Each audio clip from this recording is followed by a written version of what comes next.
Origin Chess, Wonsuji reaction. This is America's worst tank, M247 Sergeant York. This was a patrician. Yeah, he's going back to the equipment videos. Yeah, this is great. I like his equipment videos. Rant, I don't know. I don't know if you can call it a rant. But yeah, I like how he puts more than just like specs sheet into his video, right? Like what he feels about certain equipment. So it's a great perspective to see from someone like me, I guess, right? What is it, feeling behind this tank? Because his knowledge usually comes from the people he know that already served in military and things like that. So it's gonna be interesting. Let's watch it.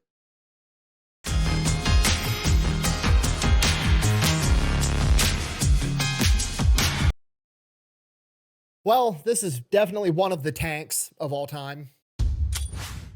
Today we're talking about the M247 Sergeant York. For all intents and purposes, it is a futuristic anti-aircraft tank.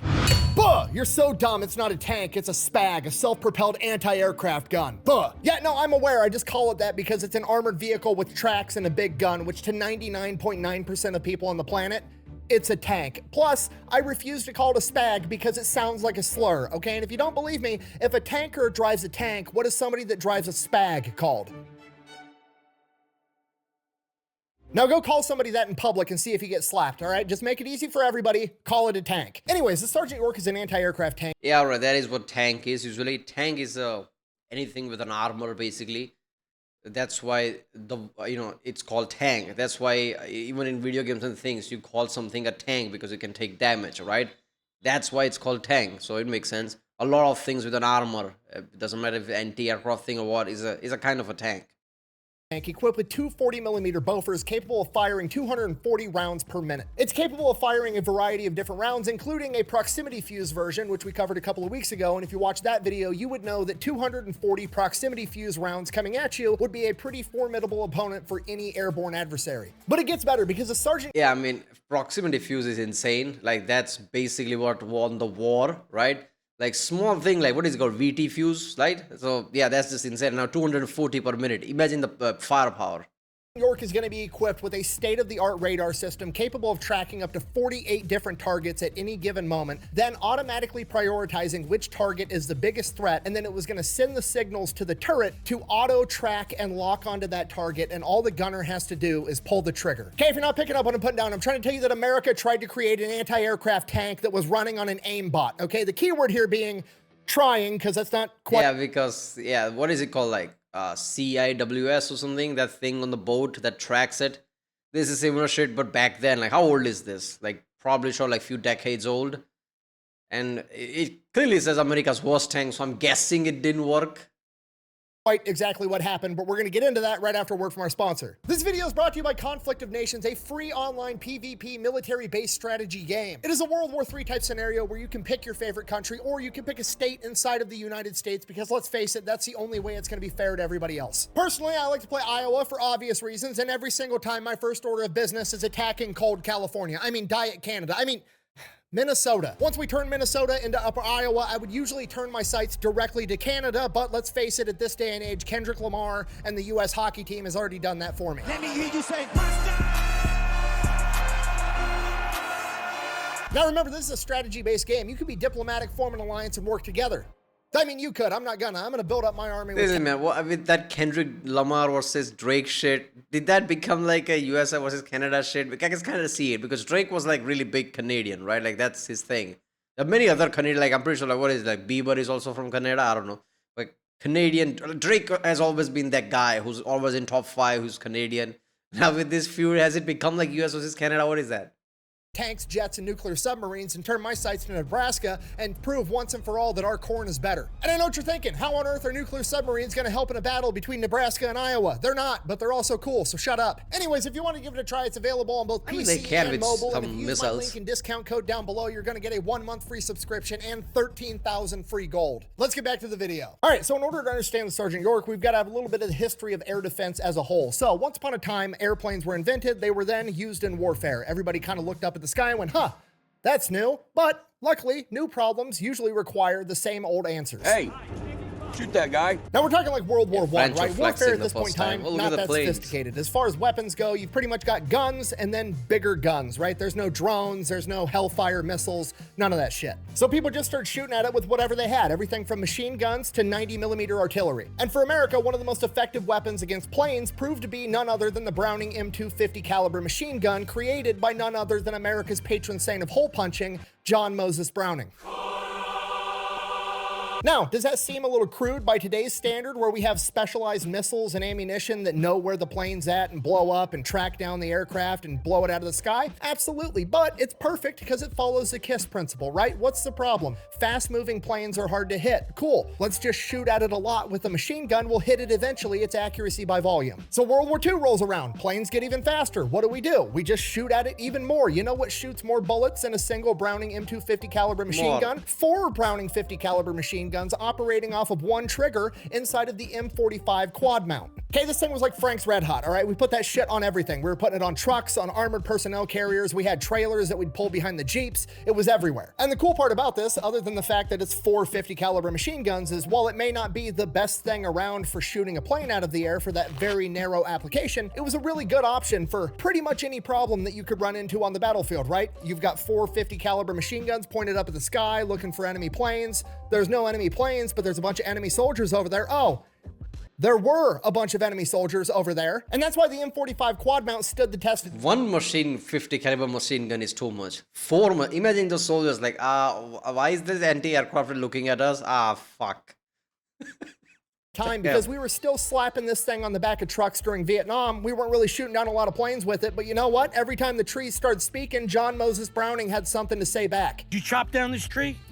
No. Seeing how effective this was, the American government was like, you know, it'd be cooler than 450 calibers on the back of a truck if we took even bigger machine guns and stuck them on top of a fucking tank. So they took an M24 Chaffee tank, took the turret off, slapped 2 40mm Bofors on it, and created. I love how this way of thinking went all the way to C-130, right? Like, what if we put howitzer on a cargo plane? Yeah, that's about right. Yeah, we definitely are doing that. The infamous M42 Duster. And they used it for pretty much the same thing, mobile deforestation. They would roll up with an M42 Duster and they had a gigantic spotlight, and whenever they heard something, they would just blast the giant spotlight out into the woods and just mow everything down so the enemy was blinded by the light. Now, if you were hunting deer, would spotlighting like that be illegal? Depending on where you live, more than likely. However, we're not hunting deer, this is war, and as you all know, it's never a war crime the first time. So the M42 Duster becomes absolutely legendary among the men that use it in Vietnam. Time passes. We need to keep improving. Unfortunately, missile technology still not doing that great, so the best option we have is still accuracy by volume. How do we keep improving upon what we've already done? Let's get an even bigger gun. So they created one of my favorite vehicles of all time, the Vigilante. They took an M113 armored personnel carrier and slapped the biggest Gatling gun ever made on top of it. Now, does that make it better? No, it doesn't, but it does make it way more scary. Could you imagine being held up in a building and you're like, oh, the Americans are here, and then they pull up with that monstrosity? Yeah, this is what I hated in Fallout 4, right? Like the Gatling gun, minigun, whatever, right? Like ballistic Gatling gun, whatever, minigun basically. You rip it out of like a fucking helicopter, it does barely no damage. Like I have to like shoot 1,000,000 rounds before do any damage. Like what the fuck? And their argument was, oh, by the way, it's about balancing. Yeah, you don't carry minigun everywhere. Like you should have just restricted that to power armor or something. But that was so cool. But it sucked so bad. And a guy flips a switch and all those barrels start spinning right before that thing starts pissing 3,037mm rounds per minute at your building. Buh! Sounds like just a bunch of wasted ammunition to me. Buh! Yeah, and this is America. We don't run out of bullets. We run out of bad guys, homie. You have 2 options in life, really. You can A, run out of ammunition. Same people say wasted ammunition. Look at the artillery, like history of artillery. 99% is wasted. It's like littering the ground with like a metal, basically. That's what that shit was before obviously the VT Fuse video.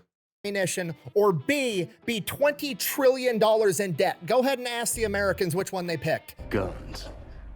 Lots of guns. Then the U.S. government That's came to where the John Wick conclusion was that hit. missiles were going to be the way of the future, so they retired the Vigilante and replaced it with the Mauler, which was going to be an armored personnel carrier that carried a missile launcher that would fire anti-aircraft missiles. And to be honest with you, it kind of sucked for multiple reasons. One, missile technology still not that good at the time, so it wasn't very good at its job at shooting down enemy aircrafts. And then on top of it, it's a bunch of anti-aircraft missiles. It's not a giant machine gun that you can just aim at literally anything that's upsetting you. So the U.S. government realizes, well, this isn't isn't working, they look around and they're like, well, what do we do have that is working? And the only thing that's kind of working is the M42 Duster, still putting in work until 1988. So they say, all right, accuracy by volume it is. They take the M42 Duster and the Vigilante, they kind of merge them together. And all of that. We didn't have like better missiles by 1988. When was Hellfire? Like, I don't know. This feels weird to me. Like F-15 and all that is already a thing by a few decades by this point, right? So we didn't have any like missile tracking system around this time. I guess it makes sense. Like most of these things rely on chip manufacturing. And even though like we had microchips by this point, Apollo mission already happened. Like it wasn't as good. Like post the 90s, like we become really good. Especially in 21st century, we become really good when it comes to chip manufacturing. 88, I thought like when was like a proper like a, you know, like modern-esque tracking missile became a thing? I'm pretty sure it must be 90s, right? Create the VADS, the Vulcan Air Defense System, my favorite anti-aircraft weapon of all time.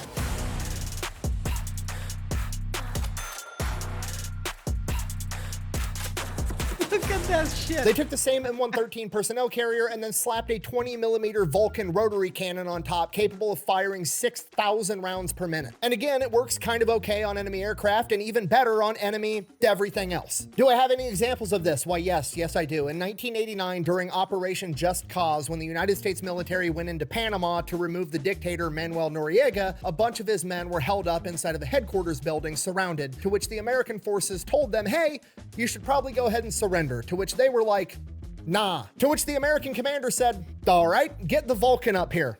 Go ahead and fire a warning shot at the front door. Fire a warning shot. Gunny, but it's an M224 60mm mortar. I don't give a shit. Fire the fucking warning shot. And here's what the building looked like after the warning shot, at which point all of the men inside were like, you know what, on second thought, actually, we will go ahead and surrender. Were there any men inside? That's my question after that photo. Imagine they're like just sitting on the table and like every brick and thing should just flies away because you're the only spot that nothing hit there, but everything around it just flew away and just you look outside. I guess this is happening.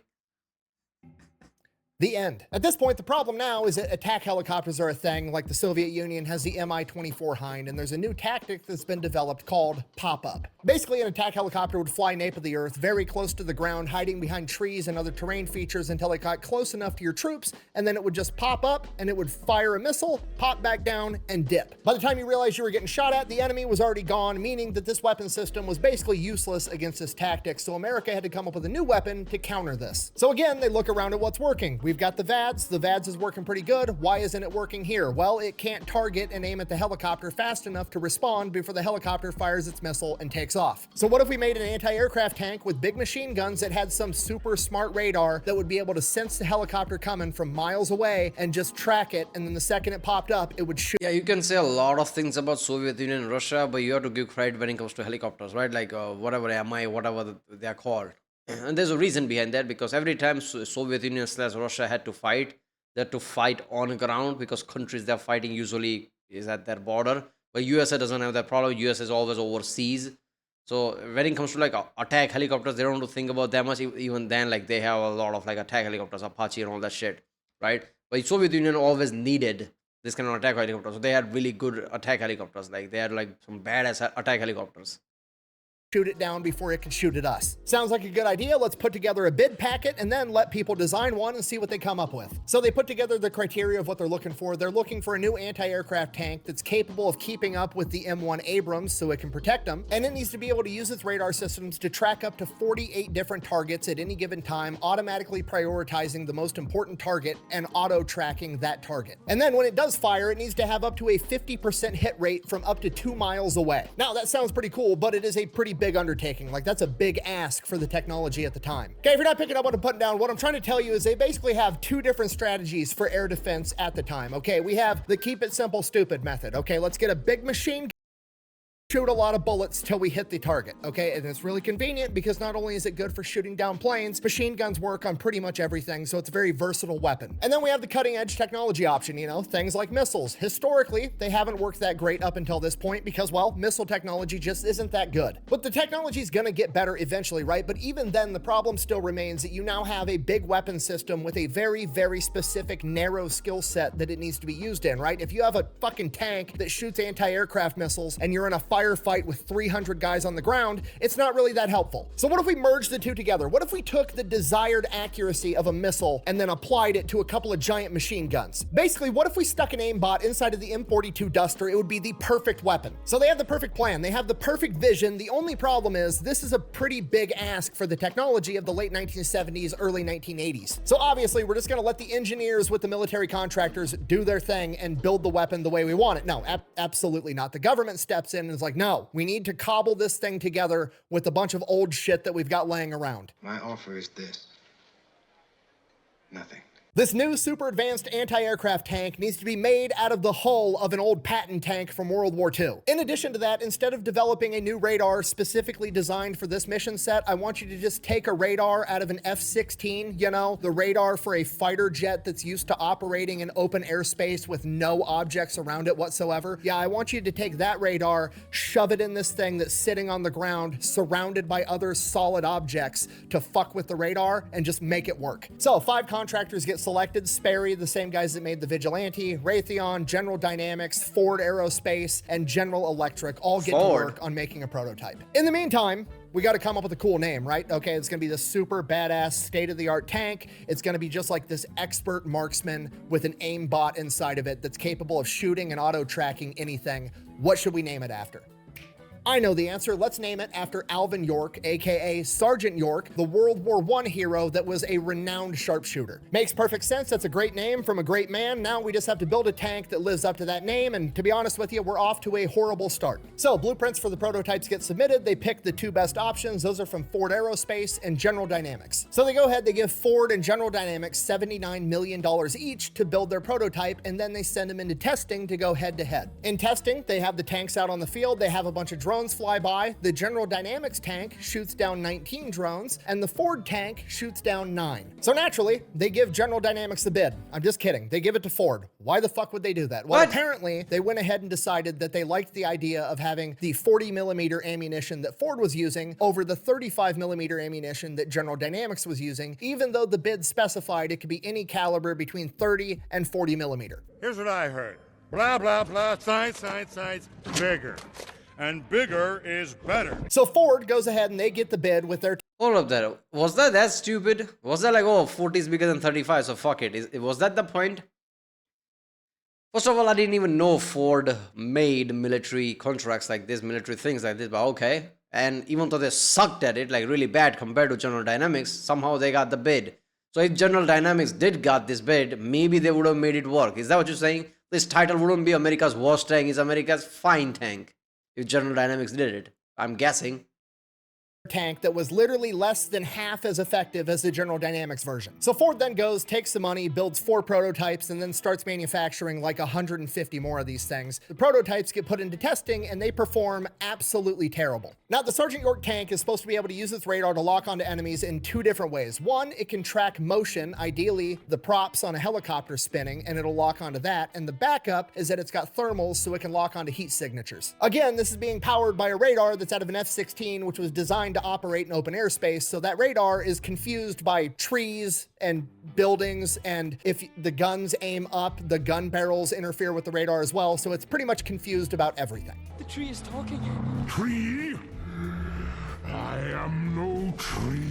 If that wasn't bad enough, due to all the added weight from the 240 millimeter Bofors and the radar and all the other equipment that's packed inside of this thing, it weighed way more than it was supposed to, meaning that it was too slow to keep up with the M1 Abrams, which was its entire point for existing. Eventually, some politicians start asking questions, which means journalists start asking questions, then they start writing articles, and then there's public outcry that the government's wasting money on this tank. So in 1984, the Secretary of Defense, Caspar Weinberger, steps in and he's like, you know what? We're gonna figure out if this thing actually works with even more testing, and this testing is gonna cost $54 million. Now it's getting covered by the press. They've got the Sergeant York out there doing this expensive testing, and it's not able to shoot down a single drone that's moving like an actual combatant would move. So then they resort to just flying the drones low and slow in a straight fucking line. This is from South Park. This episode brought to you by South Park. Okay, it can't move, it can't hit drone. Fuck it.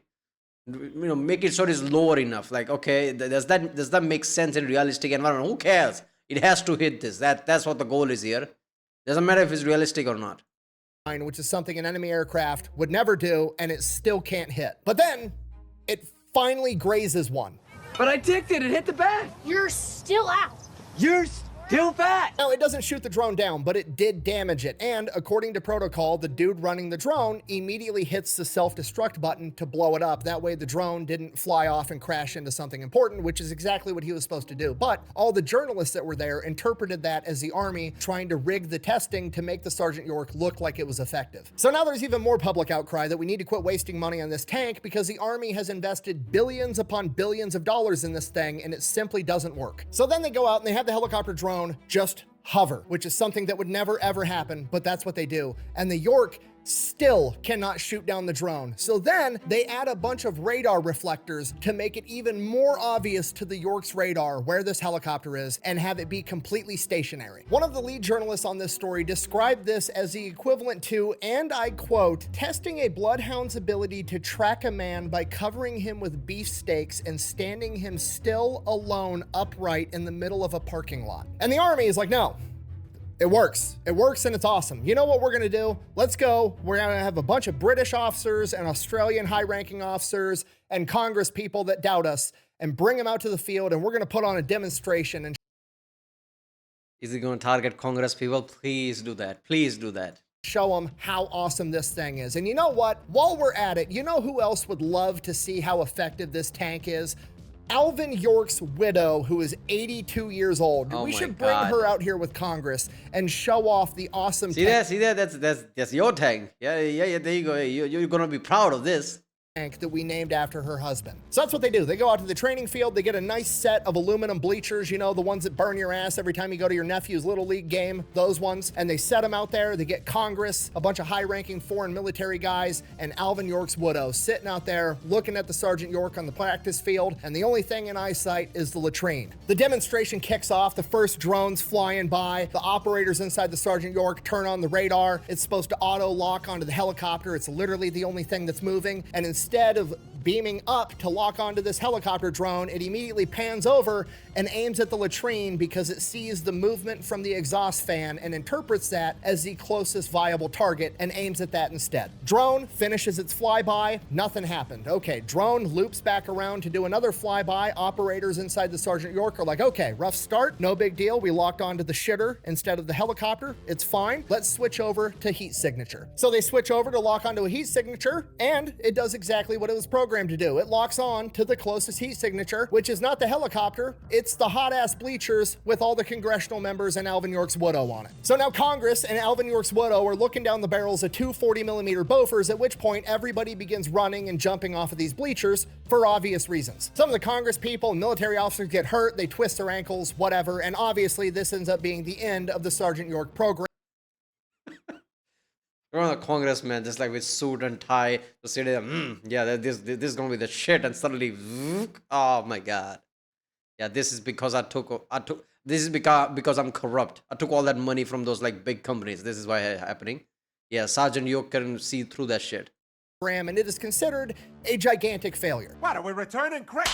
Keep my name out your mouth. Today, there's only a couple left in existence. There's one in the Alvin York Historical Park in Tennessee, and the other one is inside of the Air Defense Training Facility at Fort Sill, both of which stand as gigantic 54-ton, $8 billion examples of you should probably just follow the KISS principle and keep it simple, stupid. Speaking of the Air Defense Training Facility, I do have to give a special thank you to Corey, the curator of that facility, and Fort Sill as a whole for letting me and my friend Ethan, Mr. Habitual Line Crosser here on YouTube, to All of that. So he went there, and then that guy, what is that? Oh, that's M247 Sergeant York. What is that? Oh, by the way, it's this. I can make a video about this, and just went to the rabbit hole of the whole story. come on to Post and get an exclusive tour for our new Pepperbox exclusive Look at that TV shit. show, Habitually Fat. That tour is where I got a lot of this information, and we filmed the entire thing, and that is our first episode ever, and it is up on Pepperbox right now if you wanted to go check it out. Aircraft circles back around. Now we're using the heat seeking option. And so this thing again, switch the system on, everything checks out immediately. We pick up 2 targets. Now the catch is we've got an aircraft inbound, but we've also set up some nice aluminum bleachers off here, off to the side, and it begins to track on those aluminum bleachers. And Congress finds themselves looking down the barrels of two hot 40 millimeters. At that point, basically, they jump off of the bleachers. You get sprained ankles. When you hurt Congress, that's going to be the end of your program. It worked perfect. Why are they mad? It worked perfectly, just not on the shit house and the politicians. It's perfect. It's a perfect machine. It hates piles of shit. It's awesome. This is my new favorite tank. Other than that, thank you for watching. Best way to support the channel. All right.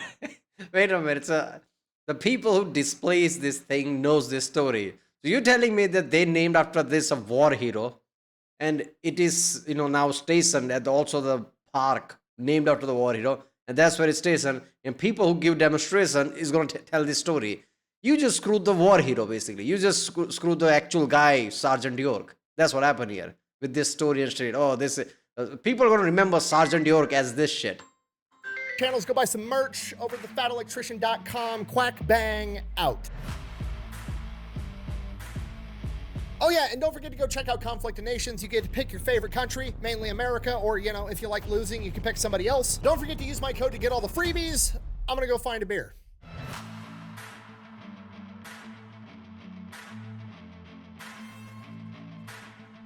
There is more? I've said it once and I will say it again. There is absolutely nothing politicians won't fuck up. I mean, that's true. That is definitely true.